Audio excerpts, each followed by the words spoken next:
This is my review of our round-trip flights between LAX and Tokyo Haneda Airport on Delta. We had Delta One tickets flying out and Delta Premium Select tickets flying back. This is the check-in counter for Delta One LAX passengers. The flight leaves from LAX's Tom Bradley International Terminal, but we were told that we had to drop off our bags at Delta's Terminal 2. The agent told us we could use the domestic lounge and then take an airside shuttle to the international terminal. Instead, we opted to walk over to Tom Bradley Terminal and use the Korean Air Lounge. Delta One customers are welcomed at the KAL Lounge. The only problem was that it didn't open until around 9 a.m. and our flight was leaving at 10:40. If you're not interested in the lounge, skip to 2 minutes and 30 seconds.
Here's our plane, Delta's flagship A350.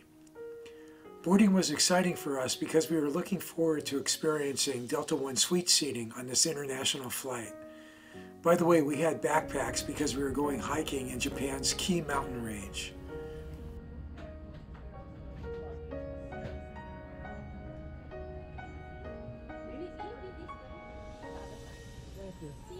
Okay.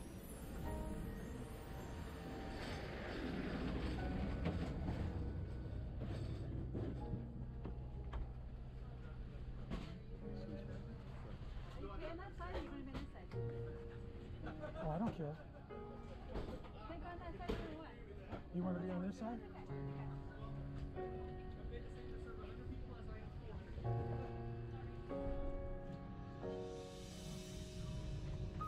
After finding our seats, we were offered juice or champagne. And here's a look at the seat. I was surprised by the amount of stuff on it. Pillow, comforter, etc., with no convenient place to put it.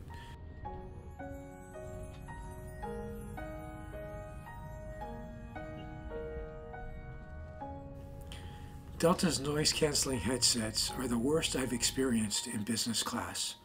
They're pretty worthless. Here's the Tumi amenity kit. I don't get excited about amenity kits, and I don't take them with me. The contents were pretty standard.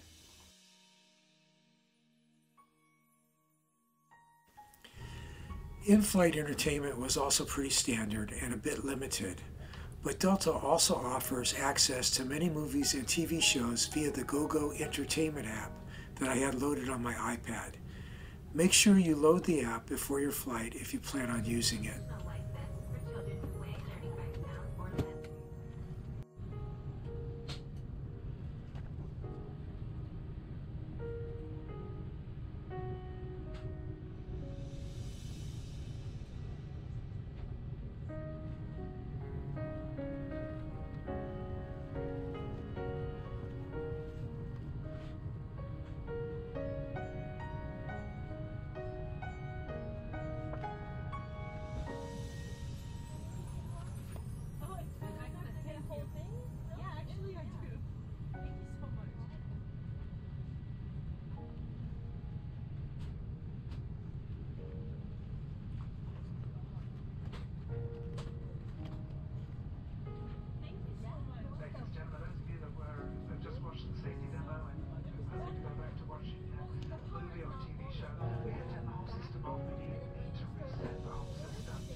I've seen other reviews complaining about the small bathrooms. Yes, the bathrooms are small and already dirty after about an hour into the flight.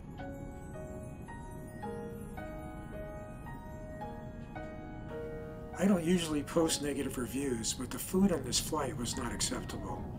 I chose the chicken piccata entree. It was barely okay, and the presentation was terrible. I don't know who does the catering for Delta out of LAX, but Delta seriously needs to think about changing caterers.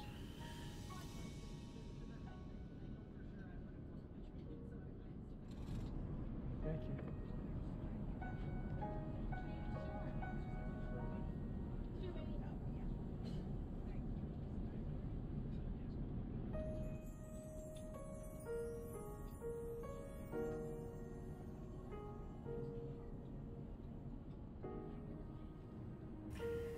Here's a sliding door, a look at the seat made up into a bed, and a look at the Delta One cabin. Notice that most of the passengers are awake. The flight to Tokyo is roughly 10 hours, so the entire flight was mostly during normal waking hours on the west coast of the US. We did manage to get a couple of hours of sleep, and I have no complaints about the lie-flat bed, and of course the doors gave us a lot of privacy.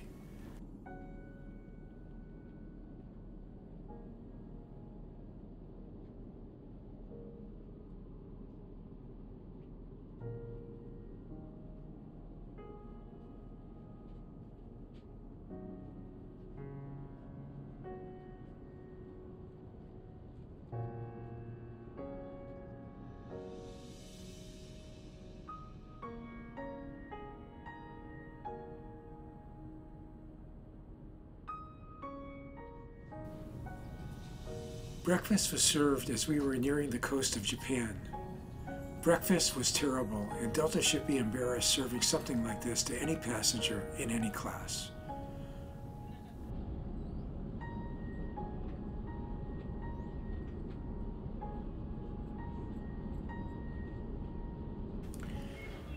After spending 17 days in Japan, it was time for us to return to the US. This time we were in the Delta Premium Select cabin. Here's the A350 as we were waiting to board it at the Haneda airport.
Again, lots of stuff on the seat with no place to store it.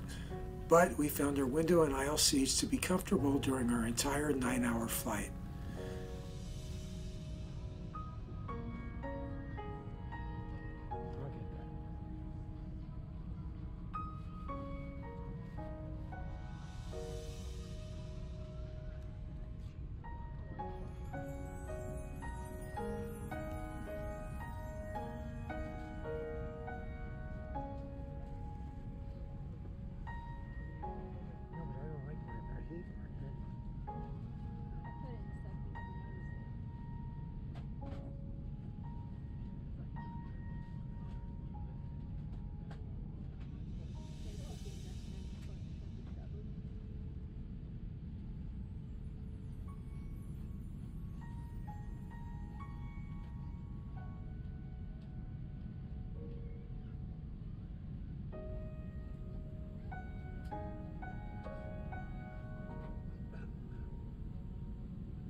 Screaming kid in Delta One.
For dinner I chose the rigatoni entree, and guess what? It was surprisingly good.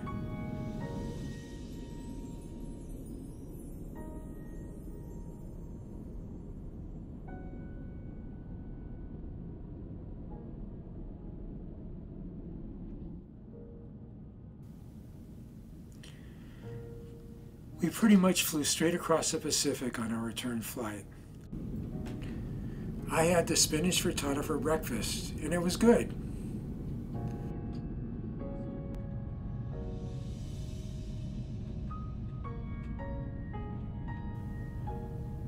And here we are landing at LAX. We use miles for our flights. If I had to choose between Delta One and Delta Premium Select on a flight to Tokyo in the future, I would choose Premium Select. I don't feel that Delta One seats are worth the money or the miles in our case. Thanks for watching my video, and safe travels.